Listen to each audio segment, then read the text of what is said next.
Welcome to The Engaging Life, a podcast about using engagement equity to improve your relationship building skills in your personal and professional life. And now, here are your hosts, Brandon Suba and Angela Cheney. Well, Brandon. Angela. Welcome to the new set. Yes, that's right. So, for those of you listening and not on the UB2B, they revamped the studio, and it's a whole new world. I kind of want to put my office in here now.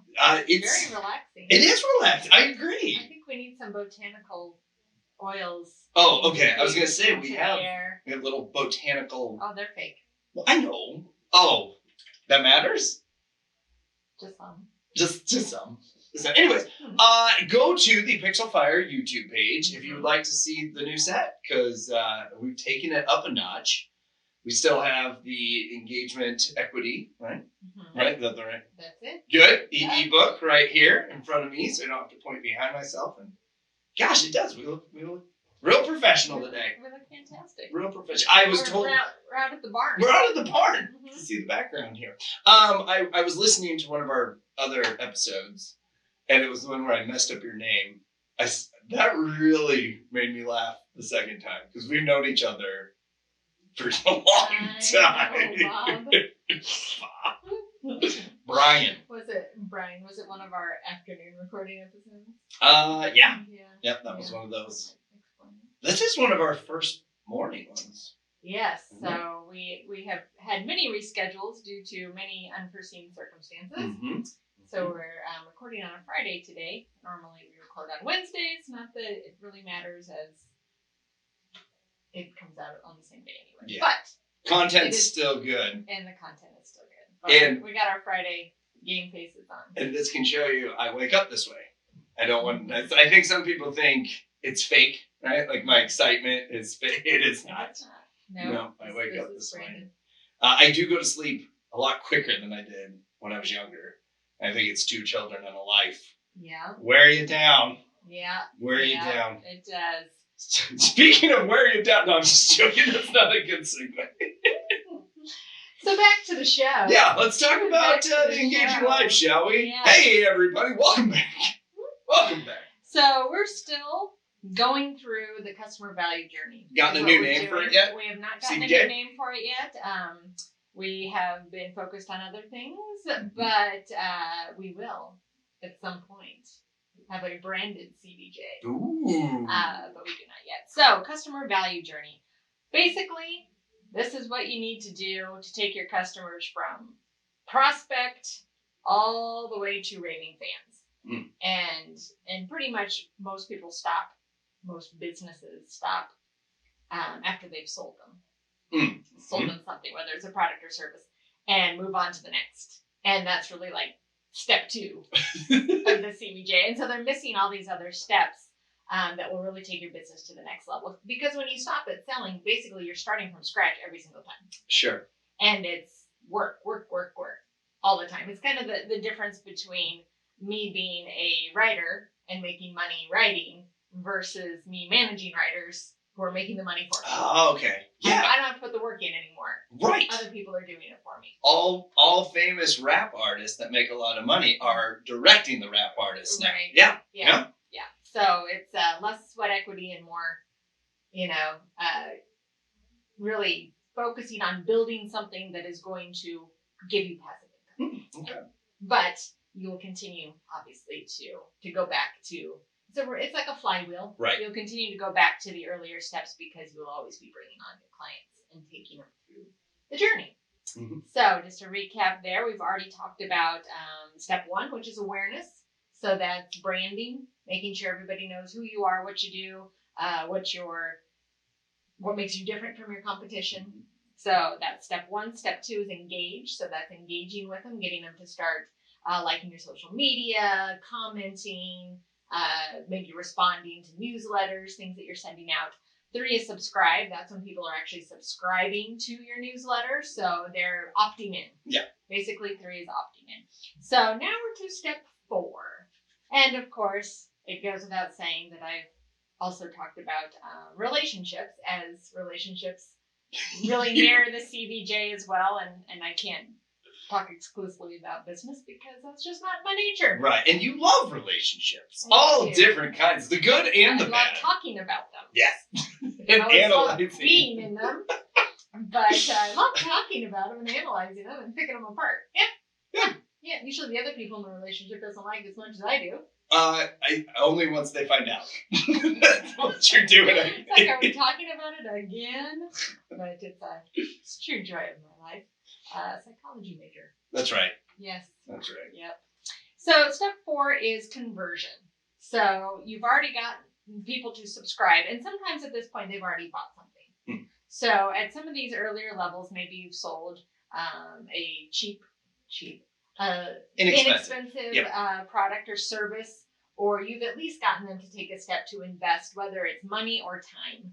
Mm-hmm. They've invested something in your company by this stage. So conversion is really when you get them to start discussing your products or services. So they've probably, bought something little, or they're at least part of your business. You want them to start talking about it because that's a buy-in. Okay. So it's the same thing, and I'll work this in there. You start dating somebody new. If you don't really like them yet, you're usually not telling your family about them, right? You might be talking to your one friend. Yeah, Bob's okay, but he had kale in his teeth last night, and you're picking it apart with a friend, but you're not going to go tell your parents until you've converted to, hey, I'm going to get in a relationship with this guy. Sure. They're going to meet him at some point.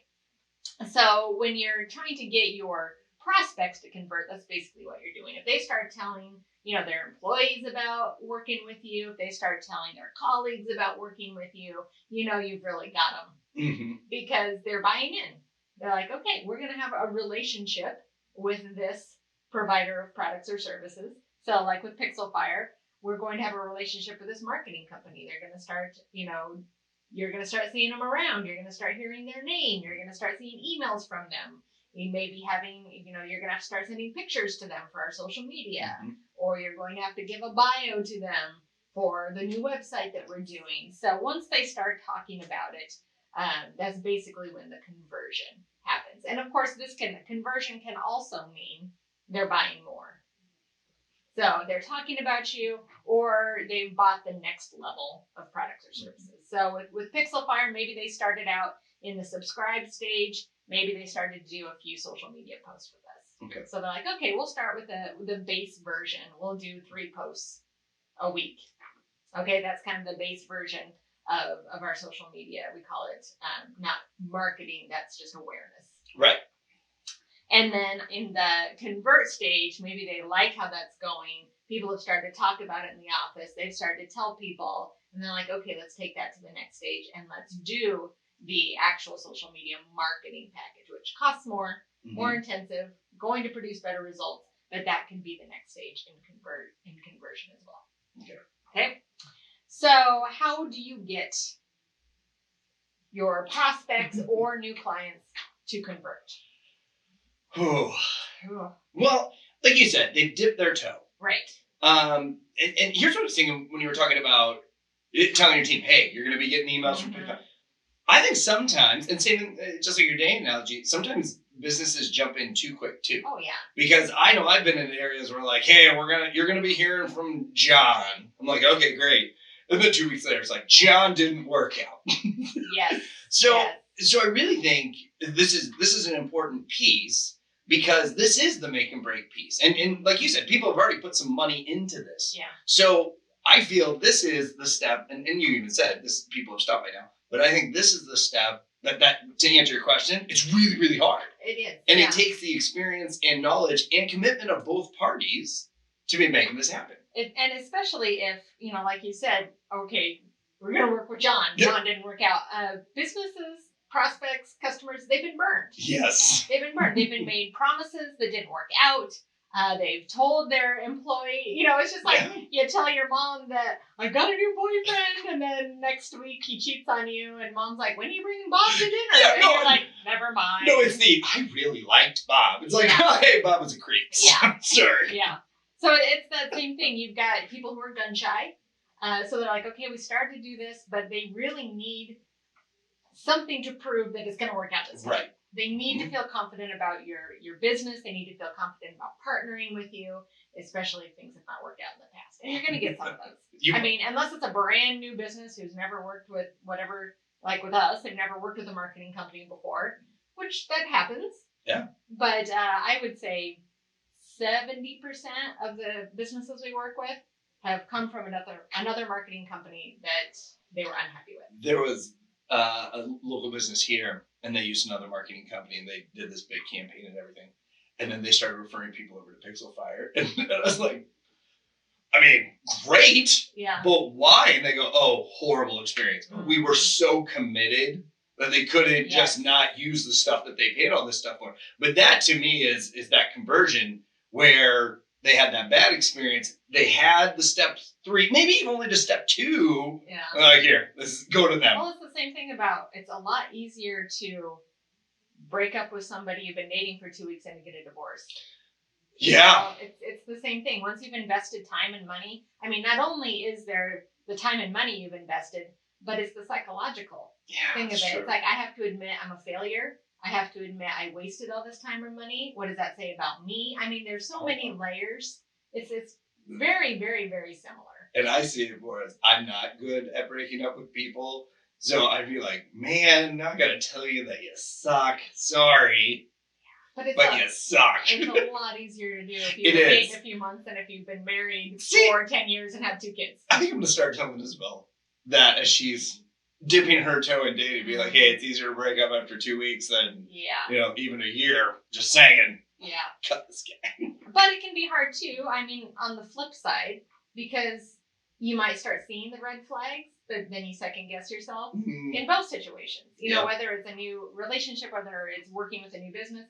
Well, their person didn't get back to me when they said they would, but maybe, or he didn't call me when he said he would, but, because there's that fear too of cutting it off too soon. Correct. And then there's maybe I should have given him a second chance. Maybe it was me. Maybe I didn't tell them the right time to call, or maybe I didn't give them the information they needed. So there's so much of this. So that can be hard too. It can. It's like there's a sweet spot of, okay, this isn't going to work out, but you haven't wasted years and a lot of time. There's that sweet spot that few of us can find. Yeah. And I was like, so Angela, as a successful business owner for many, many years, you've hit every sweet spot, right? That's just how it goes. Yeah, no. You learn from the mistakes, and it's rare that you hit that exact sweet spot. You either have to deal with, okay, I have some regrets, maybe I didn't do things right, or you have to deal with, okay, I wasted some time. I mean, for the most part, you're never going to be like, I did that exactly right. Nailed it. Best breakup ever. That rarely happens. So we've talked about why it's important, why the conversion stage is important. So how do you do it? Okay. So one of the things you need to do is to keep your ads running, because it's nice to think that people who have reached this stage know all of your product offerings, but they may not. And that could be the fault of you as the salesperson. Right. Okay, most of the time it is. It's always the salesperson. Or you just don't think they would be interested in something, especially if you have, say we bring on this client that I've been talking about. They started with 3 ads a week, or the 3 posts a week, and then they went up to the more social media marketing. And maybe we think, well, they already have a website, so we're not even going to talk to them about that. And it turns out they don't like their website. Yep. We looked at it, we thought it looked fine, so we've not tried to sell them on a website.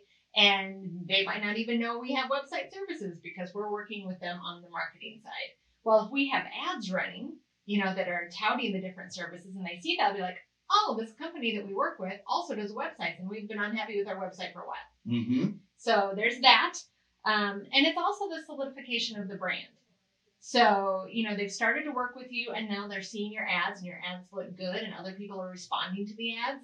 It reinforces their decision to work with you. That's a big one for me, because before I spent my time with Pixel Fire, it was a really weird, interesting, I was working with a company out of Kansas City. It was weird. But their LinkedIn and their Facebook was garbage. Like, just garbage. And I'm like, but you're selling this. Mm-hmm. You're selling these processes that you are not good at. Mm-hmm. It makes a huge difference. It does. And it's a bigger challenge to the do as I say, not as I do when it's in the business and you're trying to help a company. Right. But I think people miss that. Yeah. They miss it. Well, it's the physician, heal thyself, whatever you're in, you're not usually doing it for yourself.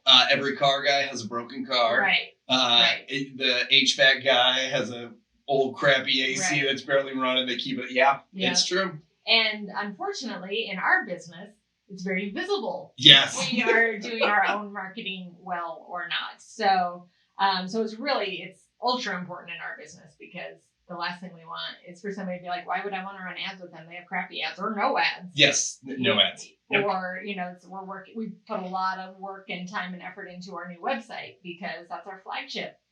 Why would anybody want a website from us if our website stinks? Mm-hmm. But it's really, really hard to do because you want to take care of your clients. Right. And that's what all of our time and energy goes into. So doing things for your own business looks like it's not making any money, and it seems like, and it's a very easy thing to push to the back burner when honestly it should be the most important thing. Right. Well, even like waiting rooms, right? People don't think much about a waiting room, but investing a little time, money, and effort for that. Oh, yeah. And I think a waiting room, and for some reason I have a dentist. I have the Finding Nemo waiting room with the fish in my head for some reason. Yeah. But it needs to reflect your culture and what you stand for. And I think even Pixelfire, you guys, when you got all your new desks and the new arrangement and everything, I really felt the change fit more into when you walk in here, you feel the flow from beginning to end. Yes. Versus, and for startups and stuff, it's tough, right? You bought an executive desk off Facebook Marketplace and it works great. Which I think that's okay because, again, it's not about putting the most flashy thing out there. Correct. It's reflecting who you are. If you're a bootstrap startup and you're trying to get investors, the last thing I want to see when I walk in is that you have a $5,000 desk. Yes, with a huge building. I want to see you working off a cardboard box. In a closet. Yeah. And kind of the same thing too with like a doctor's office. Mm-hmm. If I'm going in there and I'm on Medicaid and, I'm trying, and I walk in there and it's smoked glass and all that, it's like, what am I paying for this? Am I paying more for them? Whereas if you're going to a boutique place for Botox, then it better be. If there's not a fountain in there, walk out. Right. Yeah, it's a different experience, mm-hmm. and it has to fit the brand. It has to fit the services. It has to fit who you are. Right.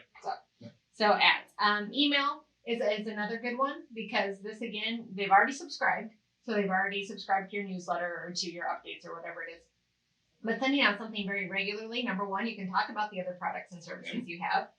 You can encourage them to upgrade to the next level by, maybe doing a testimonial of somebody who has the next level of service. There's a lot of different ways to do it. But then it's also getting them involved with your brand and culture. Mm-hmm. Whether that's we're having an event this Friday for our valued customers we love you, come in and have some free drinks, or whether it's just telling stories or having pictures from the office. Any of that stuff, you're getting them to engage more with you. They're being it's being reinforced. Yeah, I like doing business with this company. Yeah, I'm going to do a little bit more. So email's a great way. Text is another great way. Communication. That's text is pretty much how people are really moving towards communicating. They don't like being on the phone. They're not reading email as much. Mm-hmm. Everything's right there. And they like text, and that could be a reminder of an appointment. I'm a big fan of that. I like that. It's been a while since we've seen specials, events, anything like that. And I want to point out two things. Number one, not selling. These are all things that you're sharing testimonial stories on, not selling. Right. So they get the exposure, but not being sold to. And then number two, this is very opposite of step one. Right. Step one is encourage others. Get exposure. Yeah. This is a little more driven, and the point I want to make is, and I'm going to tell Pixelfire because I love Pixelfire, but a professional does this step a lot better than your amateur. Mm-hmm. Amateurs can make it through step one, I think, just by accident sometimes. Yep. But step four, and step four makes a big difference. Yeah. A huge difference. Absolutely. And what you just said too, you're not selling. No. What you are working on here is giving them something worth discussing. Because why are they going to talk about you if there's nothing good to talk about? You've got to give them something worth discussing. So that could also be sharing, you're still sharing good articles or jokes or something that they want to pass on. Because, what excites you enough to go home at night and talk to your wife about it. Business-wise. Business. You know what? Good experiences. Something unique. Something different. Something informational. Yep. Something you can learn from. I mean, that's what I go home and share. Wow, did you know XYZ? Did you know? Because that's how I am. Sometimes it'll be funny, you know. Oh, I heard, haha, this was funny. But it's got to kind of go to that next level for me to start sharing it with other people. There's plenty of stuff I will respond to personally, but once I take that next step to share it with someone else, it's got to be pretty good. That's got to be good stuff. Yeah. So here you're trying to set yourself apart. So giving this good information is really going to make you different than a lot of your competitors who are just trying to sell, who are either just trying to sell or they drop the ball completely and stop talking to you after you bought something. Yes. And that is more common than it should be. Yes. And it's so easy to do. On to the next one, on to the next one. Yeah. You know, and they don't realize the lifetime value of a customer. They don't realize that it's easier to keep a customer and keep upgrading them than to find a new one. See, and this is the challenge I had with Grant Cardone's The 10X Factor. His whole thing was screw keeping the customer, always be getting more. He's all about your prospecting and you're always bringing someone because you're going to lose someone no matter what. Oh, yeah. But I'm like, okay, but if you play your numbers right, your loss is going to be lower and your gain, because of step 4, your gain is going to be higher because people are talking about you. It's more organic. Where, I mean, he has a whole chapter about how he talked to every business in Texas. He did the whole damn state. So then he had to go to a new state. I was like, that sounds exhausting, it really man. does. Exhausting. But it is both. Like I said, it's Right. you're It's a never cycle. going to stop bringing on if you're trying to scale your business. Correct. I mean, there may be some industries. Let's say you're a counselor or a psychotherapist. You only have time to see so many, Correct. and if you're full, you really can't Right. take on anymore. I mean, you could scale your business and maybe start doing webinars, Mm-hmm. where you know, there are definitely ways around it if you want to scale. Some don't. But yeah, there's only so much time in a day Right. that a human can do. Yeah. Right. But like for a business like ours, a business like yours, you do want to continually, Always. you're working all the steps at all times, Correct. depending on where each one is, you know, Right. in the journey. The customer value journey. Customer value. Customer value journey. All right. So let's flip flop this now to relationships. All right. Even though we've already talked about that a little bit. So again, this is the stage in a relationship, the convert stage, where you're going to start talking to family and friends about this person that you've entered this new relationship with. So there's a strong possibility these other people are going to meet this person now. That's how excited you are about it. You've kind of done the vetting process, and you're like, okay, this might be going somewhere. You're going to start telling mom and dad about them. And then you're going to want the buy-in of those close to you. You're going to want mom to meet him and be like, I like that boy. And the same way with business. You're going to want your employees to say, I really like working with Pixelfire. They're really responsive. They do what they say they're going to do. Yeah. And so that's basically, you're requesting buy-in. And that's on both sides of it, the business side as well as the personal side. Because you can't get buy-in if you're not talking about it. Right. And you're skewed if you're not getting others to buy in too, because then you start questioning, oh, my mom didn't like you. Right. Although I'm raising 2 daughters, so I believe that means if mom doesn't like him, then like, oh, I'm going to go. Then he's the one. Well, I mean, I'm yes, just trying to there's prepare myself that mentally. too. There is absolutely that too. The more you tell your kid not to do something, the more they want to do it. Yeah, I'm getting there. Yes, Yeah. but in adult relationships, for the most part, if they're going to start talking about you, they want the people in their life to like you. Correct. Yeah. So that's the convert stage. So we won't go into much more on that because I already talked about relationships a little bit earlier in this podcast. But do you have anything else to say about step 4? I just want to reiterate, like this is. Let me start over. We're going into the part of the journey that people drop the ball on. Yes. Yeah. And what's the coin? Leaving money on the table, right? And I'm now reaching the point in my career where I am actually on stage 4 because I'm now going back to say, hey, this experience is great. Who else would want it? Mm-hmm. I've been working with a pharmacist, and we just added a pharmacist to the whole repertoire. I said, by the way, if you love your concierge service, I can give any pharmacist this concierge service. Would love it. And her response was, that's amazing to hear. I will definitely be talking about you. Yes, Right? Exactly yes. what we're, and so to get the exact response that I'm looking for, and it was just 100% not selling anything. Like, hey, tell everyone this account. No, it was just, I can now help other people the way I've helped you. Yeah. If you appreciate it, let's roll with it. And I think salespeople are always in that mindset, and they get pressured too. You know, go make a new sale. You already closed that, move on. Where I think there is value to cultivating relationships that will bring you more people. Yes, and that's an important distinction to make if you mortgage or the big ticket items, and that's why a lot of people drop the ball on that because they're not going to buy another house from me. Right. They're not, and they don't realize that doing this it gets referrals. Yep. If you've got to keep them engaged with your product or service, not only because they probably will buy another house 5 years from now, 6 years from now, but they're all the people they're going to tell. Yeah. And you are dropping so many balls if you're like, sold you your house, bye-bye. Peace. Or if all of your social media marketing is about new house, because who's going to stop looking at those? The people who just bought a house. Correct. But if you have more information, how to use the new Pantone color in your new bathroom, stuff that people who have already bought the house can use, they will stay engaged, continue to talk about you. Because even if they have a good experience with you, they're probably only going to remember it for a short amount of time if they stop talking. Yes. So maybe for 3 months, they might recommend you to somebody who's looking for a realtor. 3 years, probably not. Nope. And they've already met 7 other people that do this. Maybe a friend got into it. I'm hesitant on my friend got into it, so I use them now.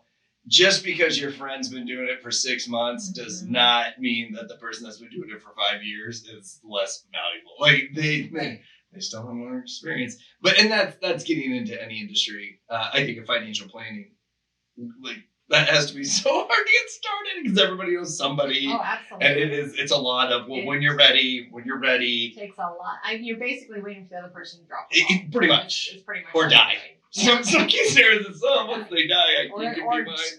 Get into it or start a new job. Or leave the industry. And I don't think that's good either as a consumer. But here's what I've learned in my many years of sales. You can't control the consumer at all. No. You can't train a client. You can't teach a client.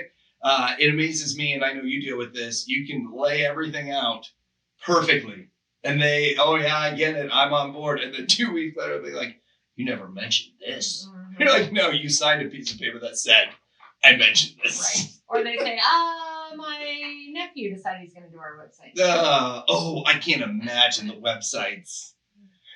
I still have one. This was way back in my previous employment, I think. Yeah, well, that's all. I had a stroke there. Stop.